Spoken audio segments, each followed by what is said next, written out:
اتجادلوننی فی اسماء سمیتموہا انتم و آباؤکم.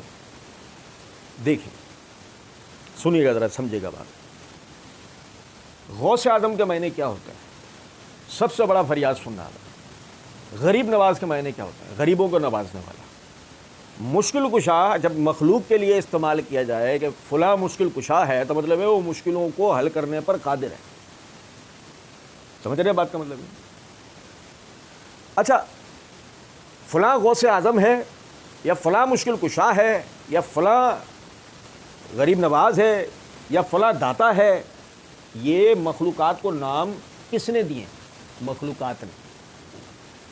یعنی بزرگوں کے ناموں کے ساتھ, اللہ کے ولیوں کے ناموں کے ساتھ ان القابات کا یعنی الحاق کرنا, ان کے ساتھ لازم کرنا, یہ ظاہر ہے ہم نے کیا ہے.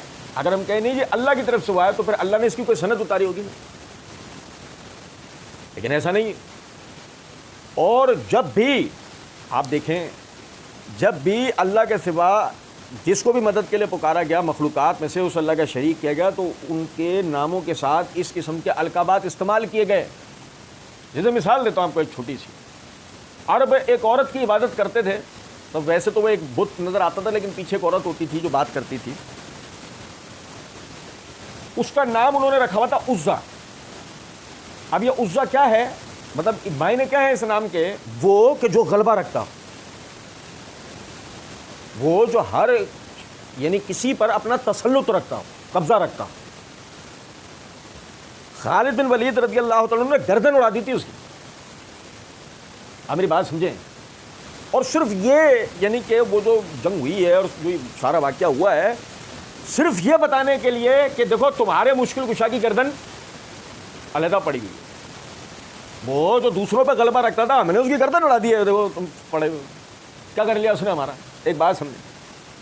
عرض کرنے کا مطلب یہ ہے کہ شروع زمانے سے ہی یہ سلسلہ چلا آ رہا ہے کہ بھئی وہ جن کو بھی اللہ کے سوا پکارا گیا ان کے لیے اس قسم کے جو نام رکھے گئے کہ جو خاصیتیں, جو صفات ہیں اللہ رب العزت کی. جیسے مثال کے طور پہ بھئی فریاد سننے والا اللہ ہے, مشکلوں کو حل کرنے والا اللہ ہے, غریبوں کو نوازنے والا اللہ ہے, اولاد دینے والا اللہ ہے. یہ سب اللہ کی خاصیتیں ہیں. تو اب آپ یہ دیکھیں کہ ہود علیہ السلام کہتے ہیں اتجادلوننی فی اسماء سمیتموہا انتم و آباؤکم. تم مجھ سے بحث کر رہے ہو ان ناموں پہ کہ جو نام تم نے اور تمہارے باپ داداؤں نے گھڑے ہیں. اور نہیں سمجھے؟ ما نزل اللہ بہا من سلطان. اللہ نے ان کی دلیل تھوڑی اتاری ہے کہ اس کو تم غوث اعظم کو, اس کو تم مشکل کشا کو, اس کو حاجت روا کو, اس کو غریب نواز کو, اس کو فلاں کو, اس کو فلاں کو. اللہ نے تھوڑی کوئی اس کے لیے سند اتاری ہے. اس کا مطلب یہ ہو گیا کہ ایک تو جب آپ مخلوقات کے ناموں کے لیے, مخلوقات کے ناموں کے ساتھ ان القابات کا استعمال کر بھی رہے ہیں اگر, تو پہلے آپ اس کی دلیل تو دیں گے نا. من چاہی تو شریعت نہیں ہے کہ جس کا جو دل کرے گا وہ اس دین میں گھڑ دے گا.